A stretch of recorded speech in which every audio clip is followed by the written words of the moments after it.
And we're glad you're with us. I'm Lynn Brooks. And I am Terry Brewer. Topping the news tonight, FEMA has announced major changes in its local assistance program. What this means for you is in our top story tonight at 5 o'clock. Just this evening, FEMA is closing its Disaster Loan Outreach Center at the McDonald Hughes Center in Tuscaloosa.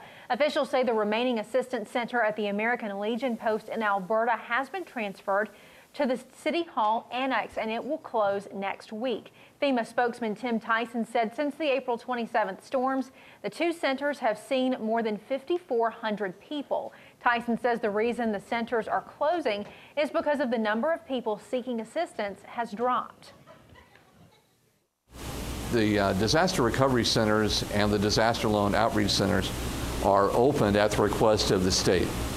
And after the numbers of survivors coming to the centers for assistance drops off, then we close the centers at the response to the request from the state. But it doesn't mean that all the assistance is gone.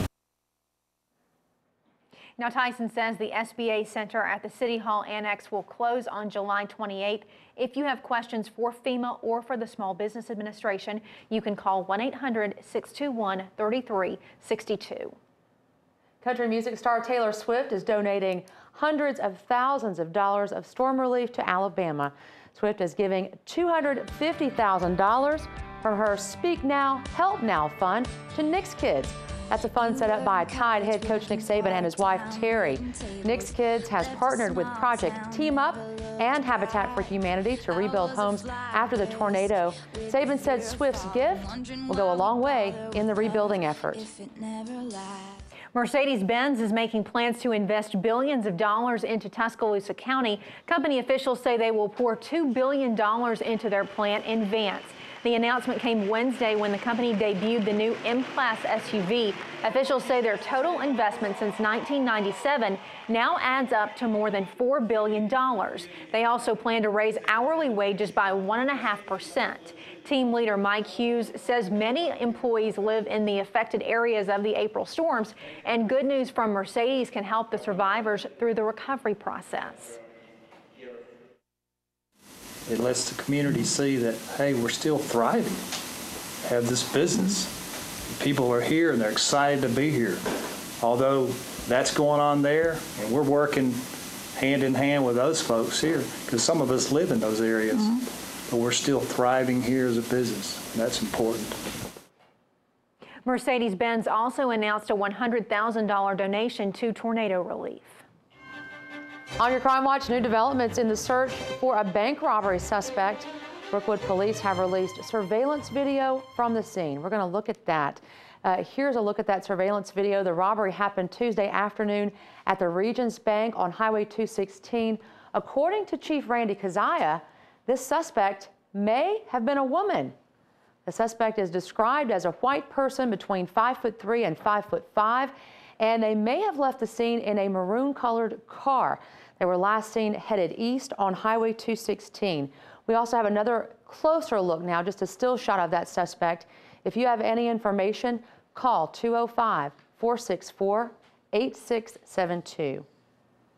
The Tuscaloosa County Board of Education is holding a series of public budget hearings throughout the next several days. At the first budget hearing on Wednesday, board members discussed their debt situation. The school system could actually face a debt of over $90 million.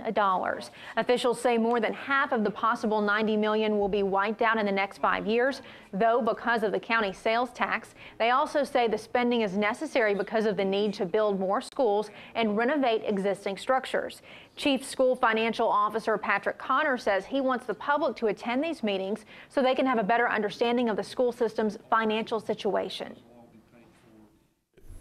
These preliminary budget discussions that we're holding here, which are scheduled 2 hours a day for 5 days, are intended to try to allow the press and the public to come in, listen, ask questions, and try to understand more about how we put the budget together and why things are the way they are. Sometimes There are more budget meetings planned for next week. Those are set up for Monday at 9 a.m. and Tuesday and Wednesday at 3 p.m. All meetings are held at the central office located on 9th Street. The public is invited to attend.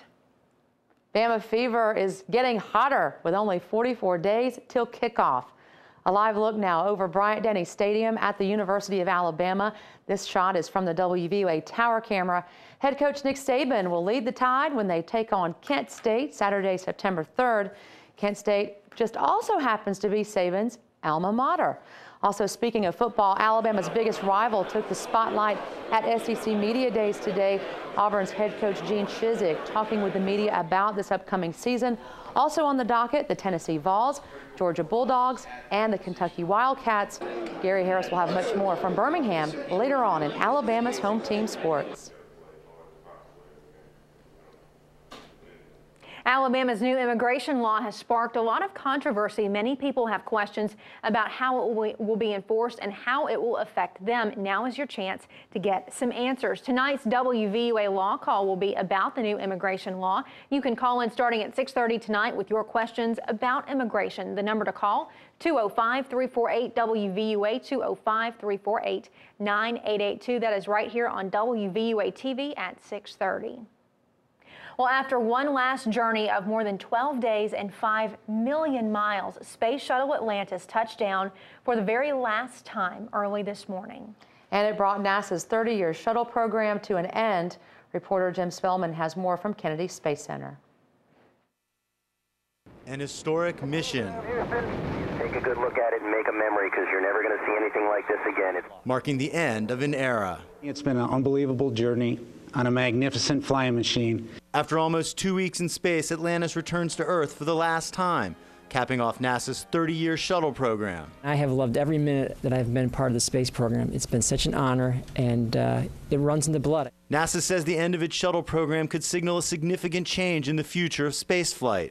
They're hoping to bring in commercial partners to make space travel cheaper and more frequent. You can't continue to do the same things and expect to do something else that's better. You have to have change. So now we're going to take this extremely talented and dedicated team that we have across the agency that has been focused on the Space Shuttle program, and we're going to focus a lot of energy on enabling that future for KSC, for NASA, and our nation.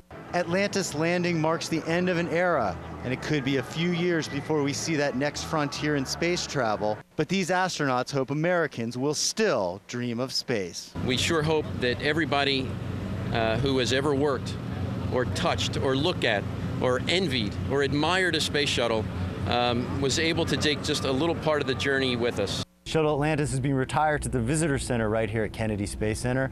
NASA says it hopes it will inspire future generations to look to the stars. Reporting from Cape Canaveral, Florida, I'm Jim Spellman. NASA's next stop with astronauts will be an asteroid, then Mars.